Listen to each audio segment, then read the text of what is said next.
오늘 우리에게 주시는 하나님 말씀은 사도행전 24장 10절에서 23절 말씀입니다.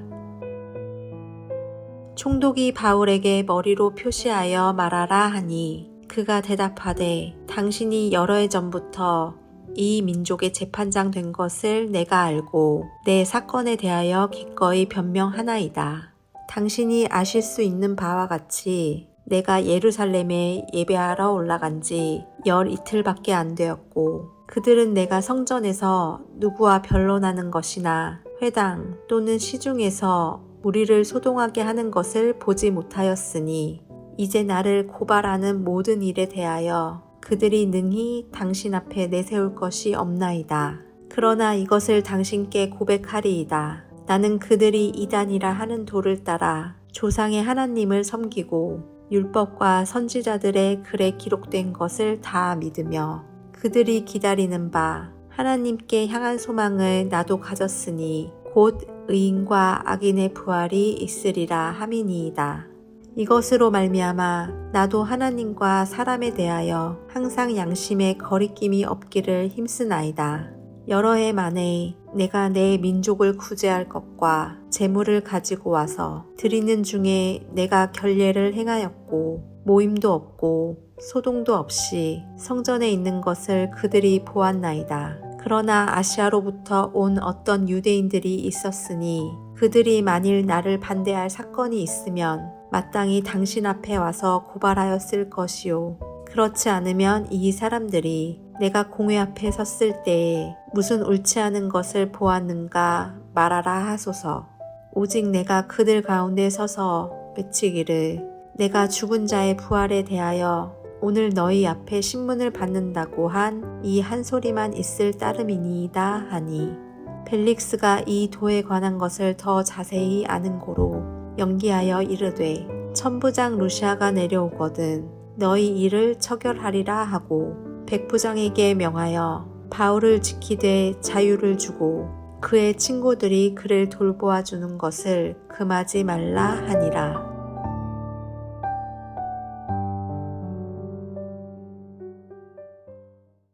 거룩한 주일입니다. 오늘도 주 앞에 예배하시는 여러분 모두에게 하나님의 은혜와 사랑이 함께 하시기를 예수님의 이름으로 축원합니다. 사도 바울의 3차 전도여행의 최종 목적지는 예루살렘이었습니다. 그리고 그 다음 비전은 로마로 향해 가는 것이었습니다. 바울은 기도하는 사람입니다. 기도하는 사람의 특징이 있습니다. 지금 걷고 있는 길을 포기하지 않는 것이고 앞으로 가야 할 길을 미리 생각하는 것입니다. 그리고 그 모든 것이 나의 힘으로 되는 것이 아니라 나의 힘을 초월해서 역사하시는 하나님의 영이신 성령의 능력으로 되는 것임을 믿는 사람입니다. 사도 바울은 3차 전도여행의 목적지인 예루살렘에 도착하고 나서 그 다음 여행지인 로마로 갈 것에 대한 구체적인 일들, 가령 배편을 알아보거나 표를 사기 위해 돈을 모으거나 로마에서 선교하는 동안 여비의 마련을 위해서 선교원금을 모으는 일들을 하지는 못했습니다. 왜냐하면 예루살렘에 도착하고 곧바로 성전에서 예배를 드릴 때 바울을 노리고 찾아봤던 유대인들에 의해 매를 맞고 로마 진영에 갇혔기 때문입니다. 예루살렘에서 큰 고난이 있을 것이다. 하나님이 여러 번 미리 알려주심으로 예상은 하고 있었지만 막상 심한 매를 맞고 고난을 당하자 바울은 용기를 잃고 절망에 빠지고 말았습니다. 번아웃이라고 하죠. 번아웃은 힘을 잃고 용기를 잃고 의욕을 잃은 상태를 뜻합니다. 바로 그때 주님께서 바울에게 나타나셨습니다. 그리고 말씀하셨습니다. 담대하라. 내가 예루살렘에서 나의 일을 증언한 것 같이 로마에서도 증언하여야 하리라. 다시 한번 그가 가야 할 분명한 길을 말씀해 주신 것입니다.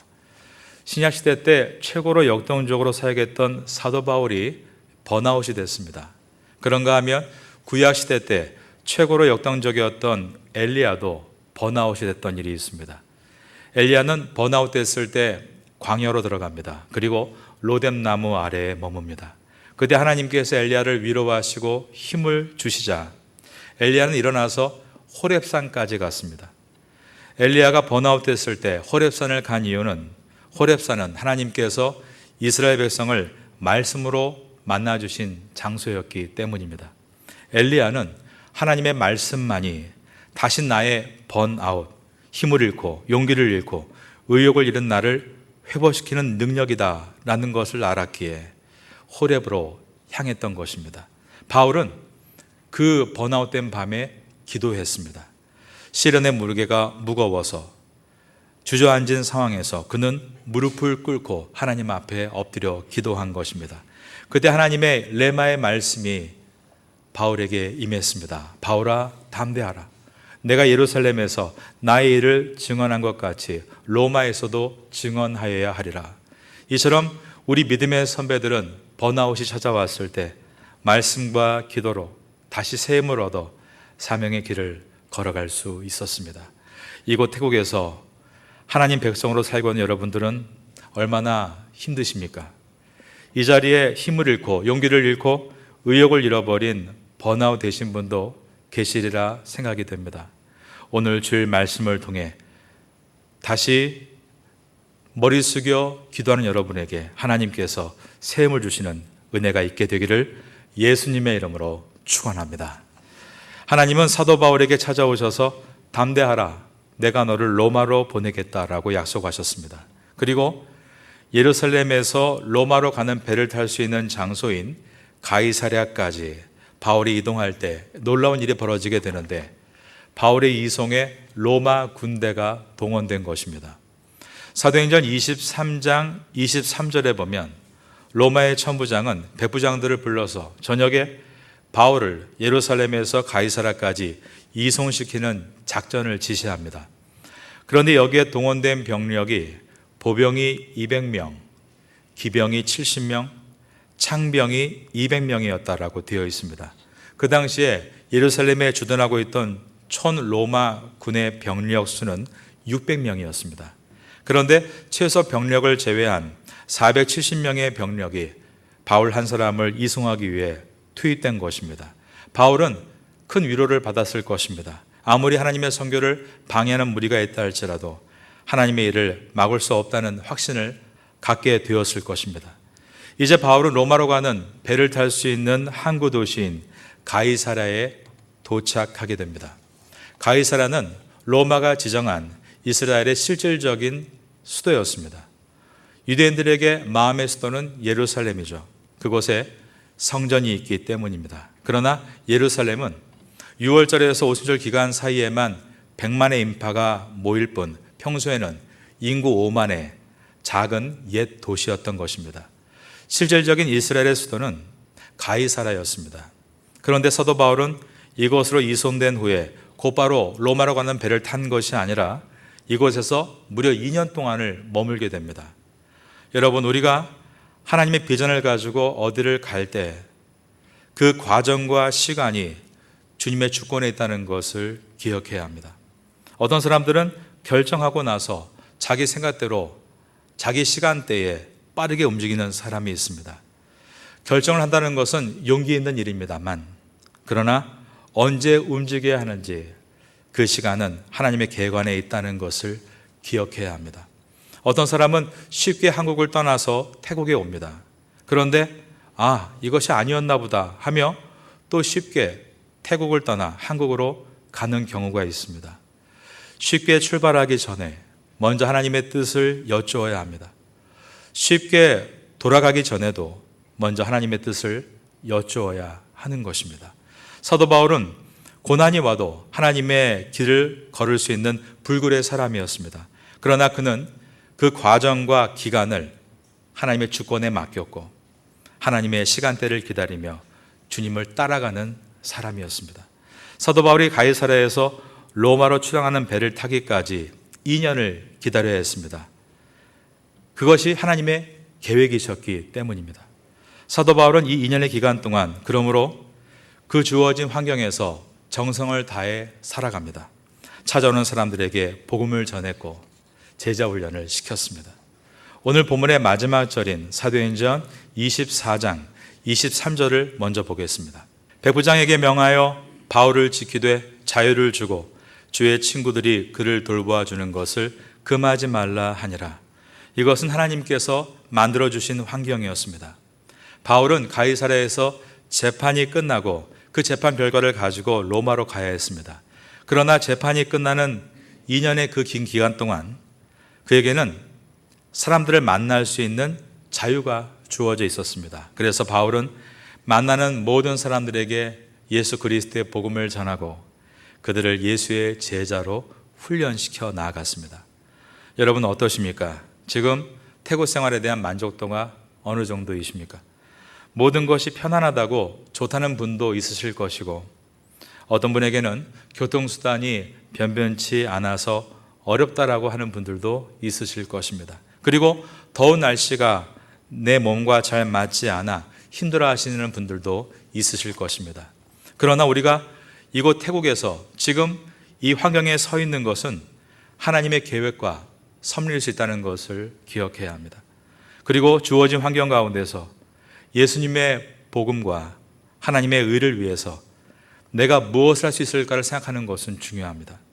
아침에 일어나서 이 태국 땅에서 먼저 하나님 말씀을 읽고 성경을 쓰고 묵상하고 말씀을 듣고 그리고 나서 내게 주어진 직장의 일과 가정의 일과 사회의 일과 교회의 일을 하는 것입니다. 이 모든 것이 하나님의 계획임을 믿고 기대하는 마음으로 그 일들을 성실하게 대하는 것입니다. 바울이 생각하지 않았던 가이사랴에서 2년을 머물 때 나의 시간이 하나님의 주권 안에 있음을 믿고 하나님의 나라와 의를 생각하며 전도와 선교에 힘을 쓸 때 그는 오히려 번아웃이 회복될 수 있었고 로마로 갈 수 있는 힘을 재충전할 수 있었습니다. 여러분 오늘 모두 핸드폰을 다 들고 오셨을 겁니다. 핸드폰 방전을 막기 위해 핸드폰의 전원 스위치를 끕니다. 휴식이 바로 이러한 것입니다. 사람도 기계가 아니기 때문에 휴식이 필요합니다. 그런데 안식은 핸드폰의 전원 스위치를 끄는 것이 아니라 충전기에 연결하는 것입니다. 재충전되는 것입니다. 하나님으로 재충전되는 것이 안식입니다. 말씀과 성령님으로 재충전되는 시간인 것입니다. 저는 오늘 이 주일 아침에 여러분 심령이 다시 한번 주님으로 재충전되는 진정한 안식이 될 수 있기를 예수님의 이름으로 축원합니다. 사도 바울이 가이사랴에서 로마로 가는 배를 타기까지 2년 동안 머물 때 있었던 큰 열매 하나를 여러분께 소개해 드립니다. 사도 바울의 일행 중에는 사도행전을 기록한 제자 누가가 함께 있었습니다. 이 누가는 의술이 뛰어난 의사였고 역사를 정리해서 기록하는 데 탁월한 역사가로 알려져 있습니다. 그의 손을 통해 탄생한 말씀이 바로 누가복음과 사도행전입니다. 누가복음은 마태, 마가, 누가, 요한복음 중에서 가장 먼저 기록된 말씀입니다. 헬라인이었던 누가를 통해 누가복음이 탁월한 헬라어로 탄생하게 되는데 그가 헬라인으로서 나중에 예수님을 믿었기 때문에 이 예수님에 대한 생애에 대한 정확한 자료를 확보하지 못한 상태였습니다. 그런데 그가 누가복음을 집필할 수 있는 모든 자료를 수집할 수 있었던 기간이 바로 바울 곁에서 바울을 섬기면서 이곳 가이사랴에 머물렀던 그 2년의 시간이었습니다. 늘 바울 곁에서 유럽과 아시아를 여행했던 그가 2년 동안 오로지 유대 지역에 머물면서 그는 시간을 허비하지 않고 바울을 찾아오는 유대인 크리스찬과 사도들과의 만남을 통해서 예수님의 생애에 대해 밀도 있게 연구할 수 있었고 그 결과 사복음서 중에서 최초의 복음서인 누가복음이 탄생했고 처음에 누가복음을 누가의 제1복음이라 불렀고 그 다음에 두 번째 누가의 제2복음인 사도행전이 탄생하게 됐던 것입니다. 누가복음과 사도행전의 연관성은 각 성경의 1장을 보면 확인할 수 있습니다. 누가복음 1장 1절에 보면 우리 중에 이루어진 사실에 대하여 처음부터 목격자와 말씀에 일꾼된 자들이 전하여 준 그대로 내력을 저술하려고 붓을 든 사람이 많은지라. 이 모든 일을 근원부터 자세히 미루어 살핀 나도, 즉 가이사랴에서 연구했다는 것입니다. 데오빌로 각하에게 차례대로 써보내는 것이 좋은 줄 알았노니, 그러면서 먼저 누가복음의 서신서를 기록합니다. 사도행전 1장 1절에 보면 이렇게 기록되어 있습니다. 데오빌로여, 내가 먼저 쓴 글에는, 이 표현은 누가복음을 뜻합니다. 물론 예수께서 행하시며 가르치시기를 시작하심부터 그가 택하신 사도들에게 성령으로 명하시고 승천하신 날까지의 일을 기록하였노라. 이처럼 누가가 기록한 두 권의 성경, 누가복음과 사도행전은 예수님의 탄생과 그분의 공생애와 오순절 마가의 다락방 이전까지를 누가복음에 기록했고, 이제 오순절 성령께서 역사해 주심으로 교회의 탄생과 확장에 대해서 사도행전을 통해 기록해 나아간 것입니다. 바울이 로마로 가는 배를 타기까지 가이사랴에서 머물렀던 2년의 시간은 그냥 허비되는 시간이 아니었습니다. 바울에게는 하나님의 말씀을 전하고 제자 훈련을 시키는 시간이었고, 믿음의 제자 가운데 누가라는 사람에게는 하나님 말씀을 연구하고 기록해 나아가는 시간이었습니다. 그러니 여러분이 이곳 태국에서 머무르는 시간 동안 헛된 시간은 없습니다. 여러분의 시간도, 여러분을 따라 태국에 온 여러분의 자녀의 시간도 모두가 하나님의 섭리 안에 들어있는 것입니다. 우린 모두 물리적인 시간, 크로노스를 가지고 살고 있습니다. 그 크로노스를 가지고 태국에서 여행도 다닐 수 있고 인터테인먼트를 즐기며 살아갈 수도 있습니다. 그러나 우리에게는 하나님께서 각자에게 주신 비전의 시간, 카이로스가 있습니다. 저는 이 카이로스를 기회라고 번역하기를 좋아합니다. 왜냐하면 주님이 주신 비전에 반응하지 않으면 그 기회는 사라져버리는 것이기 때문입니다. 내가 주재원으로 이곳에서 4년을 있던지, 앞으로 2년이 남았던지, 내가 지금까지 10년을 살았고 앞으로 얼마를 살지 알 수 없으나 내가 지금 이곳 태국에 살고 있는 것이 하나님의 계획과 섭리 안에 있는 것을 믿고 우리는 하나님의 카이로스, 그 기회를 놓치지 말아야 하는 것입니다. 그러므로 크로노스, 물리적인 시간을 하나님을 알아가는 데 투자하고 배우는 데 투자하며 그것을 가지고 각 직업군에서 전도하는 노하우를 만들어 갈 때 하나님은 그런 여러분의 삶을 기쁘게 받아주시고 여러분을 통해서 기뻐하시는 것입니다. 그리고 여러분에게 놀라운 이 축복의 길들을 계속해서 열어주시는데, 성도에게 가장 큰 축복은 건강한 믿음의 축복인 줄로 믿습니다. 또 믿음의 열매가 나타나는 것입니다. 믿음으로 열매를 얻는 일들이 반복적인 사이클이 되는 것을 우리가 은혜의 선순환이라고 부르는데, 이러한 은혜의 선순환이 계속 일어나게 되는 것입니다. 그 안에 여러분의 자녀가 들어 있습니다. 지금은 여러분의 자녀들이 신앙생활을 잘 안 하는 경우도 있을 수 있고, 삶에서 어려움을 만나서 부모가 못 도와주는 고통 가운데 있을 수도 있습니다. 그러나 여러분이 믿음의 선순환 안에 있어서 그 일들을 감당해 나아가면 결국 그 안에서 여러분의 자녀들도 같은 축복을 얻게 되는 것입니다. 이러한 은혜가 여러분 가정에 있게 되기를 예수님의 이름으로 축원합니다. 인생에는 많은 문제들이 있습니다. 핸드폰을 오프시키고 메시지를 읽지 않으면 잠시 문제들과 멀어질 수는 있지만 문제가 사라지는 것은 아니죠. 그러므로 우리는 문제를 넉넉히 해결할 수 있는 능력을 구해야 합니다. 그 방법은 뿌리 깊은 영성을 얻는 데에 있습니다. 또 한 가지는 어디서든지 정직하게 반응하는 것입니다. 사도 바울을 고소하려는 자들이 예루살렘에서 가이사랴까지 찾아왔습니다. 그들은 바울이 로마의 체제를 뒤흔들기 위해 무리를 선동했다라고 거짓 고소를 합니다. 또 하나는 예루살렘 성전을 어지럽혔다라고 또 거짓 고소를 했습니다. 이러한 거짓 고소에 대해서 오늘 본문에 기록된 이 사도 바울의 답변은 진실하고 논리적이며 지혜로운 답변의 교과서다라고 불려지는 말씀입니다. 24장 11절입니다. 당신이 아실 수 있는 바와 같이 내가 예루살렘에 예배하러 올라간 지 열 이틀밖에 안 되었고, 나는 유대인들을 선동하러 간 것이 아니고 예루살렘에 예배하러 올라갔다라고 했습니다. 오순절이 되면 전 세계 디아스포라 유대인들이 예루살렘에 모여서 예배하듯이 나도 그 중에 하나였다고 했습니다. 정치적인 목적이 없었다라고 말을 하고 있는 것입니다. 그리고 내가 몇 년 동안 예루살렘에 떠나 있다가 이곳에 온 지 열이틀, 즉 11일밖에 되지 않았는데 그 기간 동안 내가 어떻게 폭동을 일으키겠는가라고 논리적인 답변을 합니다. 12절을 봅니다. 그들은 내가 성전에서 누구와 변론하는 것이나 회당 또는 시중에서 무리를 소동하게 하는 것을 보지 못하였으니 내가 성전에서 사람들을 정말 선동하기 위해 변론을 하거나 무리들을 소동케 한 것을 목격한 사람이 한번 있나 살펴보라고 했습니다. 지금 벨리스 총독 앞에 많은 사람이 동원되어 있지만 그들은 동원된 사람들이지 실제로 이 상황을 직접 목격한 사람은 없다라고 한 것입니다.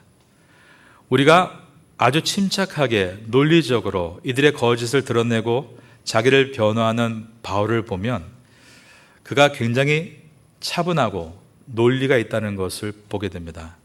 이것이 우리에게 필요한 지혜입니다. 우리가 세상에 살면서 보통 억울하거나 답답할 때는 감정이 올라옵니다. 감정이 격해지면 논리적이지 못하고 결국 감정적으로 대하게 되고 한국 사회는 무조건 윽박지른다고 하지만 결국 그 결과의 나쁜 열매가 자기에게 돌아오게 되는 것입니다. 그런데 이 바울이 악인들의 아첨과 모험에 대항하는 모습이 어떻습니까? 아주 침착합니다. 이것은 신앙의 중심이 깊어질 때 나올 수 있는 현상입니다. 하나님 중심으로 서 있기 때문에 나오는 담대함입니다. 그 내용을 볼 수 있는 것이 24장 16절입니다. 이것으로 말미암아 나도 하나님과 사람에 대하여 항상 양심의 거리낌이 없기를 힘쓰나이다. 바울의 신앙의 중심을 표현한 말로서 사도 바울은 내가 하나님과 사람 앞에서 양심의 부끄러움이 없기를 힘썼다라고 했습니다. 이 말은 내가 완전하다라는 말은 아닙니다. 만약에 우리가 내가 완전하다 그러면 그 말은 위선일 것입니다. 양심의 부끄러움이 없이 힘썼다, 이 말의 뜻은 완전한 삶을 살았다는 말이 아니라 진실한 삶을 살기 위해 힘썼다라는 뜻입니다. 바울은 완벽한 사람은 아니었습니다. 그러나 문제가 있으면 인정하고 회개할 줄 아는 사람이었고 진실한 사람이었습니다. 겉과 속이 다르지 않았습니다. 말과 행동이 다르지 않았습니다. 몰라서 실수하고 실패한 일들은 분명히 있었습니다만 그러나 그런 것을 가지고 핑계를 대거나 고의적으로 거짓말하고 하나님과 사람을 속이는 사람이 아니었습니다. 우리도 마찬가지입니다. 완전함을 꿈꾸는 것이 아닙니다. 진실함을 도전하고 꿈꾸는 것입니다. 그럴 때 주님께서 함께 하시고 은혜 가운데 이끌어 주시기 때문입니다. 여러분들은 완전함을 꿈꾸는 것이 아니라 진실함에 대한 꿈을 가지시고 태국 땅에서 정직하게 신앙생활을 하심으로 많은 사람에게 오늘 제목과 같이 존경을 받는 성도가 될 수 있기를 예수님의 이름으로 축원합니다. 17절을 보겠습니다. 여러 해 만에 내가 내 민족을 구제할 것과 재물을 가지고 와서 실제로 바울이 오랜만에 예루살렘에 방문한 목적이 예루살렘에 닥쳤던 기근을 도와주기 위해 이방에 있던 많은 형제 교회들이 모아준 구제연금을 전달하기 위해서였습니다. 그러니까 바울은 있는 그대로를 말하는 것입니다. 18절입니다. 드리는 중에 내가 결례를 행하였고 모임도 없고 소동도 없이 성전에 있는 것을 그들이 보았나이다. 결례를 행했다는 말은 지난주에 공부한 것처럼 나시린의 서원을 이행하는 4명의 형제들과 함께 성전에 들어가서 그들의 비용을 대신 지불해주고 같이 성전에 있었던 7일의 시간을 얘기합니다. 이것도 있는 그대로 말을 한 것입니다. 바울로 인한 유대인들의 폭동을 일으킨 촉발자들은 사실 아시아로부터 온 유대인들이었습니다. 그렇기 때문에 바울을 고소하려면 처음 그렇게 바울을 죄인으로 지목했던 자들이 이 재판 장소에 왔어야 합니다. 그런데 한 사람도 오지 않았다는 것입니다. 18절 하반부에 보면 그러나 아시아로부터 온 어떤 유대인들이 있었으니 그들이 만일 나를 반대할 사건이 있으면 마땅히 당신 앞에 와서 고발하였을 것이요. 왜 한 명도 오지 않았을까요? 그들이 거짓을 말했기 때문입니다. 로마법을 설명해 드립니다. 로마에서는 고소인이 증거 없이 거짓말을 가지고 고소를 하면 피인에게 걸렸던 모든 혐의를 고소인이 그대로 받는 제도가 있었습니다. 이처럼 로마의 법과 조사가 엄격했기 때문에 진짜 그 상황을 야기시킨 목격자들은 하나도 나오지 않은 것입니다. 20절입니다. 그렇지 않으면 이 사람들이 내가 공회 앞에 섰을 때에 무슨 옳지 않은 것을 보았는가 말하라 하소서. 우리가 재판에 관한 드라마를 보면 변호사들이 분명한 증거와 논리로 판결에서 승소할 때 막 저희들도 박수가 나오지 않습니까? 오늘 이 바울의 말을 들으면 정말로 훌륭한 변호사다라는 생각이 듭니다. 변호인단도 없이 혼자 서 있는 외로운 법정에서 그는 자신을 위한 최고의 변호를 한 것입니다. 그런데 바로 그 최고의 변호의 힘은 진실함에서 나오고 있었습니다. 벨리스 총독은 이 사실을 이미 다 알고 있었습니다. 22절을 봅니다. 벨리스가 이 도에 관한 것을 더 자세히 아는 고로. 이 말은 고소인과 피고인이 오기 전에 이미 사전에 조사를 다 마쳤다는 뜻입니다. 벨리스는 유다에 부임한 지 6년이 돼가는 총독이었습니다. 그는 기독교에 대해서 베드로가 누군지 바울이 누군지를 이미 다 알고 있었습니다. 그리고 어제 토요일 날 묵상에서 본 바와 같이 천부장에 써보낸 편지가 있었습니다. 그러므로 심적으로 바울이 무죄라는 것을 이미 알고 있었던 것입니다. 그런데 벨리스가 이상한 결론을 내립니다. 무죄 판결을 내리는 대신에 이 판결을 연기한 것입니다.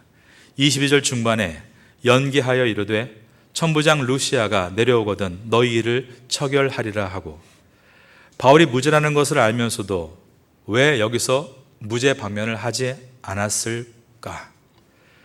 이 벨리스 총독이 사건 조사를 할 때는 경찰 마인드로 했는데 결론을 내릴 때는 정치인 마인드로 바꾼 것입니다.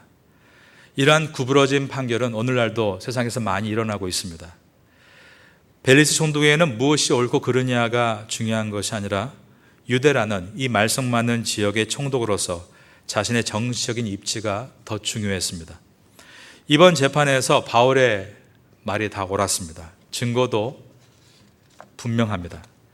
그렇다면 바울을 무죄로 풀어줘야 되는데 유대인 종교 지도자들에게 자기에게 악감정을 품을 것을 염려해서 선뜻 풀어두지를 못한 것입니다. 요세푸스가 기록한 유대사에 보면 벨리스 총독은 역대 최악의 총독으로 기록되어 있습니다.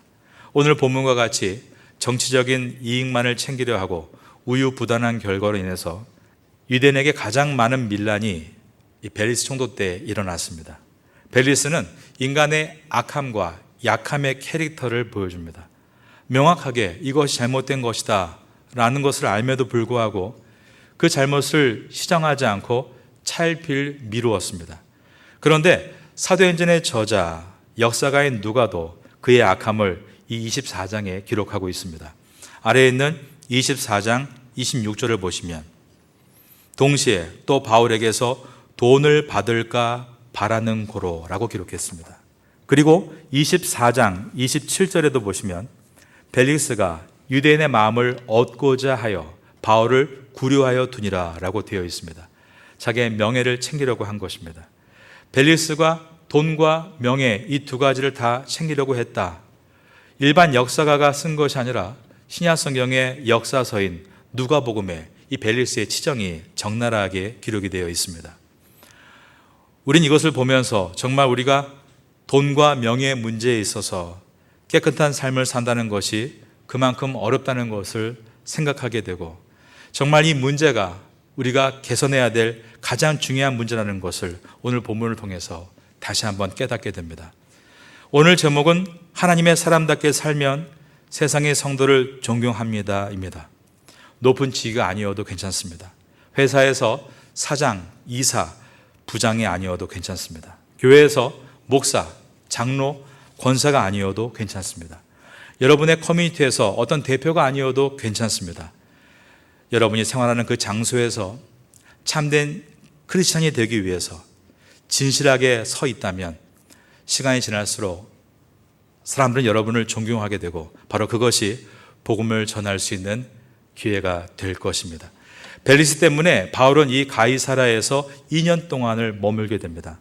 그러나 크리스찬은 모든 상황의 주권자가 하나님이심을 믿는 사람들입니다. 그러므로 사도 바울은 가이사라에서 머무는 2년의 시간을 벨리스 때문에라고 원망하는 대신에 벨리스 덕분에라고 감사하며 자신이 해야 될 전도와 선교와 그리고 제자 양육에 박차를 가했습니다. 예수님 믿고 환경이 바로 변하는 것은 아닌 것입니다. 여전히 여러분에게 가이사라와 같이 어렵고 힘든 시간이 펼쳐질 수 있습니다. 그러나 예수님께서 내 마음에 들어오시면 환경은 변하지 않아도 내 마음은 바뀌는 것입니다. 가이사라는 시간을 죽이는 장소가 아니라 시간을 창조하는 장소가 될 수 있는 것입니다. 태국 땅에 사시면서 이 사도행전의 교훈을 통해 여러분의 삶이 창조적이고 은혜가 있으며 목사가 가지 못하는 곳에서 생명의 복음을 전하심으로 이 태국 땅에서 사도행전을 써나갈 수 있는 여러분 될 수 있기를 예수님의 이름으로 축원합니다.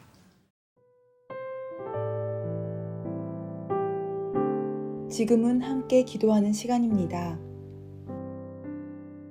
8월의 공동 기도 제목은 첫째, 하반기 새롭게 시작하는 각 교구 구역 예배를 위해. 둘째, 하반기 새롭게 시작하는 한인 교회 학교와 태국인 교회 학교를 위해. 셋째, 하반기 새롭게 시작하는 주간 장애인 보호센터와 농아인 교회를 위해. 넷째, 각 사역팀들마다 귀한 일꾼들이 자원하도록 말씀을 붙잡고 기도하는 귀한 시간 되시기를 소망합니다.